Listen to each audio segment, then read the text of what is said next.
મારા બે વડીલ મિત્રો જે નિષ્કામ સેવા, જે નિસંતાન વૃદ્ધો માટે સેવા આપે, ગામડાની ચિંતા કરે, ગામડાના યુવાનો માટે ચિંતા કરે, ગામડું કેમ બચે એના માટે ચિંતા કરે. તમે આવું કોઈ દી નહીં સાંભળ્યું હોય કે કોઈ ગામડા માટે ભાગવત સપ્તાહ કરે. આ વડીલ બંધુઓનો વિચાર છે કે ગામડામાં જે રોજગાર કરતા હોય, ગામડાને ટકાવવા માટે મહેનત કરતા હોય, ગામડામાં ગાય આધારિત ખેતી કરતા હોય અને ગામડામાં આખો પરિવાર વસતા હોય અને ગામડામાં કંઈક રોજગાર કરતા હોય એવા લોકોને સ્ટોલ પ્રોવાઈડ કરવો. તો અમારો એવો વિચાર હતો કે ભાઈ આપણે ગામડાને આ ભાગવત કથાના માધ્યમથી જોડવા. તો અમે જે ગામડાઓમાં ગયા ત્યાંની જે સ્થિતિ જોઈ તો ગામડાઓમાં યુવાધન તો કાંઈ હતું જ નહીં. જે કાંઈ થોડા ઘણા હતા એ વૃદ્ધો વડીલો હતા એનો અમને સંપર્ક થયો અને ગામના આગેવાનોને અમે મળ્યા.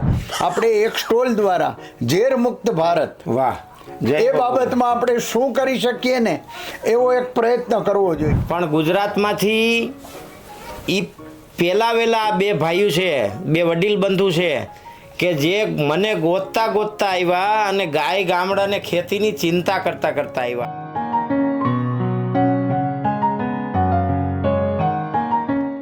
જય ગો માતા મિત્રો, વંદે ગો માતરમ.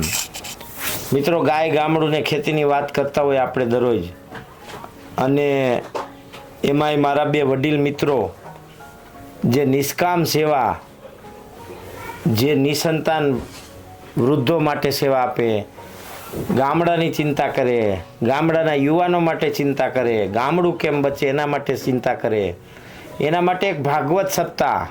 તમે આવું કોઈ દી નહીં સાંભળ્યું હોય કે કોઈ ગામડા માટે ભાગવત સપ્તાહ કરે. હે, ગામડામાં વસતા લોકો ગામડાને કેમ ટકાવી શકાય એના માટેનું સતત ચિંતન કરતા. શું નામ તમારું? પરેશભાઈ જાની. શું નામ તમારું? રાજનભાઈ જાની. તમારું નામ ભાઈ? જાની. વાહ, બહુ સરસ. આ ભાઈએ એમની કમાણીમાંથી 5 કરોડનો આશ્રમ બનાવ્યો નિસંતાન વૃદ્ધો માટે. હવે એવા લોકો જ્યારે ગામડાની ચિંતા કરતા હોય, જેને કાંઈ લેવા દેવા નથી ગામડા સાથે, તો એને હવે સમજાણું કે ગામડું કેટલું મહત્ત્વનું છે. તો સરસ મજાનો શ્રીમદ ભાગવત સપ્તાહ જ્ઞાન યજ્ઞ તપોવન ફાઉન્ડેશન સંચાલિત વડીલ વાત્સલ્ય ધામ, સરસ મજાનું એક કાર્ય ભાગવત સપ્તાહ. હવે આ ભાગવત સપ્તાહની તારીખ છે 26 જાન્યુઆરીથી 1 ફેબ્રુઆરી અને સ્થળ છે માતૃશ્રી ઈચ્છા ગૌરી છોટાલાલ જાની વડીલ વાત્સલ્ય ધામ, કંકુનગર ગામ, વિજરખી, જામનગર, કાલાવડ રોડ, અલિયાબાડાના પાટિયા સામે, તાલુકો જિલ્લો જામનગર. હવે આ સ્થળમાં ભાગવત સપ્તાહની સાથે સાથે આ વડીલ બંધુઓનો વિચાર છે કે ગામડામાં જે રોજગાર કરતા હોય, ગામડાને ટકાવવા માટે મહેનત કરતા હોય, ગામડામાં ગાય આધારિત ખેતી કરતા હોય અને ગામડામાં આખો પરિવાર વસતા હોય અને ગામડામાં કંઈક રોજગાર કરતા હોય એવા લોકોને સ્ટોલ પ્રોવાઈડ કરવો. ગામડાના જે સારા ઉત્પાદકોને શહેર સુધી કનેક્ટ કરવા, જેથી કરીને ગામડા ટકે, જેથી કરીને ગામડા બચી જાય, એવો સરસ મજાનો પ્રયત્ન. એ કાર્ય વિશે તમે તમારી ભાષામાં અથવા તો તમે થોડુંક કહો કે તમે શું વિચારો છો, તમને શું વિચાર આવ્યો? અમે તપોવન ફાઉન્ડેશન, અમારી જે સંસ્થા છે એ અલિયાબાડાના પાટી એટલે જામનગરથી 14 કિલોમીટર દૂર છે અને અમારી આજુબાજુ, સંસ્થાની આજુબાજુમાં 21 ગામડાઓ છે જે બધા ખેતી આધારિત જ બધા 21 ગામડાઓ છે. ત્યાં અમે જે આ સંસ્થા કરી ત્યારથી જે 8 વર્ષમાં કાર્ય કરીએ છીએ સંસ્થા ઉપર, અને બાકીના અમારા જે કાર્યક્રમો હોય છે એ જામનગર સિટીમાં હોય. તો અમે ગામડાના લોકોને, કે અમારી સંસ્થા છે એ ગામડામાં છે, તો અમારો એવો વિચાર હતો કે ભાઈ આપણે ગામડાને આ ભાગવત કથાના માધ્યમથી જોડવા. તો અમે જે ગામડાઓમાં ગયા ત્યાંની જે સ્થિતિ જોઈ તો ગામડાઓમાં યુવાધન તો કાંઈ હતું જ નહીં. જે કાંઈ થોડા ઘણા હતા એ વૃદ્ધો વડીલો હતા એનો અમને સંપર્ક થયો અને ગામના આગેવાનોને અમે મળ્યા. તો એમણે પણ એવું કહ્યું કે ધંધા રોજગારને હિસાબે અહીંયા ખેતીનો તો કાંઈ પ્રશ્ન નથી, પણ લોકો બધા સિટી તરફ હાઈલા ગયા છે, કોઈ નજીકમાં જામનગરમાં, કોઈ રાજકોટ, કોઈ અમદાવાદ, કોઈ બારે છે.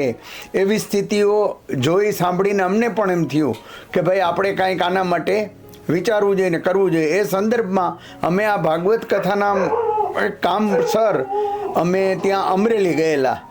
ત્યાં અમરેલીમાં અમને અંકિતભાઈ ને એક બીજા ભાઈ જે આ રમેશભાઈને અમે આજે મળવા આવ્યા છીએ, જે આ ગાય ગામડું અને ખેતી વિષય ઉપર કામ કરે છે, એવું અમારે સંપર્ક થયો ને વાત થયો. તો એ વિષય અમને રમેશભાઈનો સ્પર્શી ગયો અને અમે રમેશભાઈ જોડે ત્યાંથી અંકિતભાઈના માધ્યમથી વાત કરી અને અમે નક્કી કર્યું કે ભાઈ આપણે આમના માટે કંઈક કરી શકીએ ગામડા માટે. કારણ કે આપણું બેઝિક જે કહેવાય કે ભાઈ સંસ્થા તો ત્યાં જ છે ને સંસ્થા ત્યાં જ રહેવાની છે.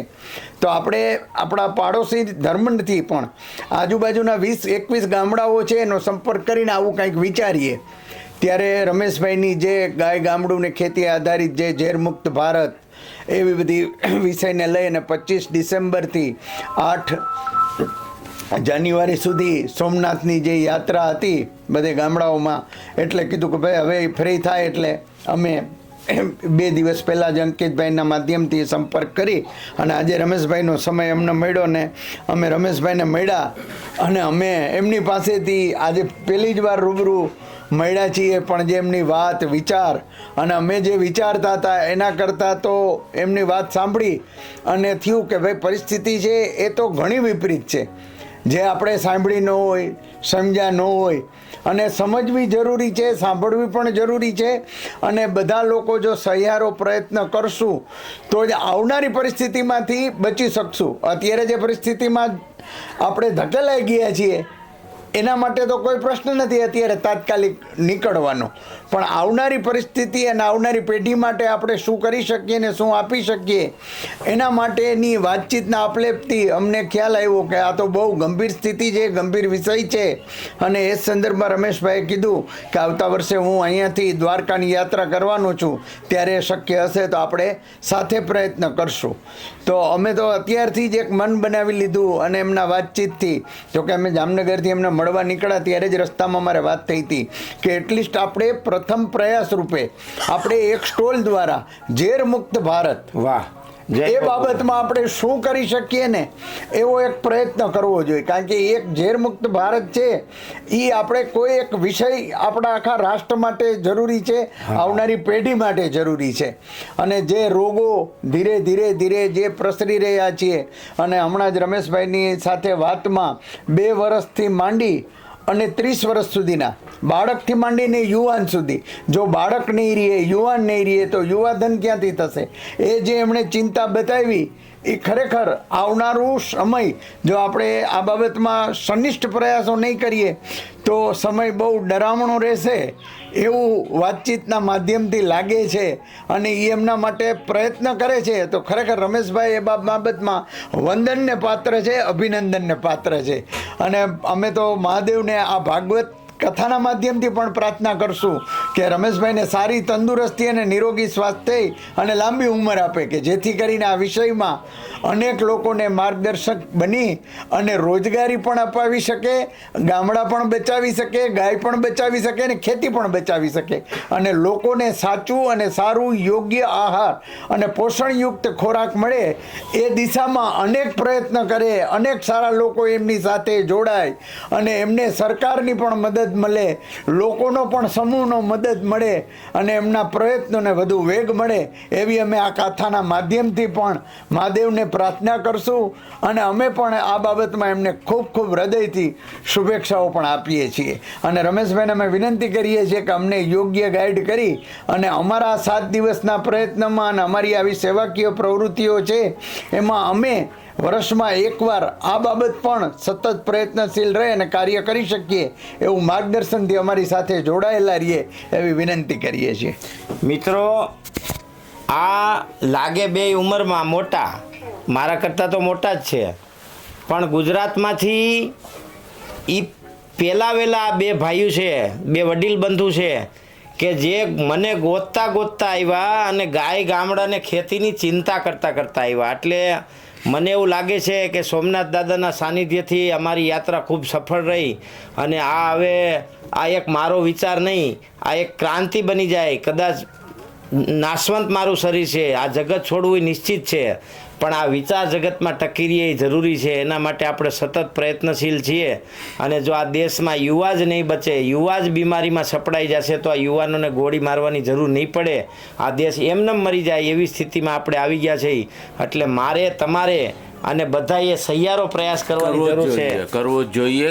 કારણ કે આ તો હું તો શહેરમાં જન્મ્યો અને શહેરમાં જ મારું જીવન વ્યતીત થયું. આ ગામડાથી તો હમણાં પરિચિત થયો, અને જે હું ગામડાઓમાં ફર્યો અને જે ગામડાની સ્થિતિ છે, તો આવનારી સ્થિતિમાં તો અનાજ મળશે કે નહીં, ને અત્યારે જે મળી રહ્યું છે એ દવાવાળું અને એવું મળી રહ્યું છે. ગામડામાં કોઈ ખેતી કરવાવાળું નથી. 5-5, 10-10 વીઘા હોય, લોકો ભાગિયામાં આપી દે છે, પોતે લોકો શહેરમાં વયા જાય છે. એટલે આ બધી જે આપણા ખોરાકો વિશે મેં જાણ્યું બધું રમેશભાઈથી, તો એ તો એમ લાગે છે કે આપણે રોજ એક મોત તરફ આગળ જ જેમ ખાઈએ છીએ, એમોનિયમ ફોસ્ફેટ જ ખાઈ છીએ, સીધી જ વાત છે. રોજ એક પગલું આપણે એ તરફ જ જઈ રહ્યા છે. તો આમાં તો ખરેખર વિચારવા જેવું છે. અને કેમ લોકો આના વિશે વિચારે વધુ ને વધુ, એમાં હવે અમારે પણ પ્રયત્નશીલ કરવું છે. ખાલી ભાગવત કે ભક્તિ કરવાથી તો હવે આજે એમ લાગે છે કે કર્તવ્યમાં લાવવો પડશે. હા, એટલે સાચો ધર્મ શું છે? કોઈ માણસને એવો અધિકાર નથી કે બીજા માણસને ઝેર ખવડાવવું. હા. કોઈ માતા પિતાને એવો અધિકાર નથી કે પોતાના બાળકોને ઝેર ખવડાવવું. સૌથી મોટો રાષ્ટ્ર ધર્મ એ છે કે તમારું સંતાન, તમારો પરિવાર તેજસ્વી, ઉર્જાવાન અને સશક્ત બને, તો તમે રાષ્ટ્રને, ભાવિ રાષ્ટ્રને બચાવી શકો. બાકી કોઈ બીજો વિકલ્પ નથી. એટલે અને એમાંય આ સપ્તાહની અંદર મિત્રો ખૂબ ખુશીની વાત એ છે કે પહેલી જ મુલાકાતમાં મળ્યા અને એણે એના ખર્ચે સ્ટોલ બનાવી દેવાનું નક્કી કર્યું. એટલે જે સ્ટોલ ધારકો જે ગામડામાં ગાયાધરિત ખેતી કરે, પંચગવ્યની ઉત્પાદ બનાવે, ગોબરની માળા, ગોબરના ચપ્પલ, ગોબરની ટોપી, ગોબરના આસન, આવા લોકોને કથામાં 50 સ્ટોલ મળવાના. જામનગરની કથામાં આખા ગુજરાતના ઇતિહાસમાં પહેલી વખત છે. તમે ચૂકતા નહીં. જે લોકો ગામડામાં રોજગાર, પંચગવ્ય ઉત્પાદ, ગાયાધારિત ખેતીના ઉત્પાદ બનાવે છે, એ નીચે નંબર ચાલે છે, એ નંબરમાં તાત્કાલિક સંપર્ક કરી અને સ્ટોલ લખાવી દે અને સંપૂર્ણ નિષ્ઠાથી અને જવાબદારીથી પોતાની વસ્તુઓ લઈને જાય અને આખા વિશ્વને જામનગરની કથા એક સંદેશ આપે છે કે આવનારા ભારતને, ભવિષ્યના ભારતને અમારે ઝેરમુક્ત કરવું છે. અને એમાં આવા વડીલ બંધુઓનો સહયોગ મળે. હું તો ધન્ય થયો અને કૃતજ્ઞ થયો તમારા આવવાથી, કે તમે જામનગરથી 3 કલાકનું ડ્રાઈવ કરી આ ઉંમરે અહીં આવ્યા અને આવો વિચાર પ્રગટ કર્યો. મિત્રો, તમે પણ જોડાઈ શકો આ અભિયાનમાં. આ એક વિચાર, ક્રાંતિનો વિચાર છે, આ વ્યક્તિનો વિચાર નથી. માટે જોડાવું જરૂરી છે. આપ સૌને મારા વંદન. જય ગો માતા, વંદે ગો માતરમ.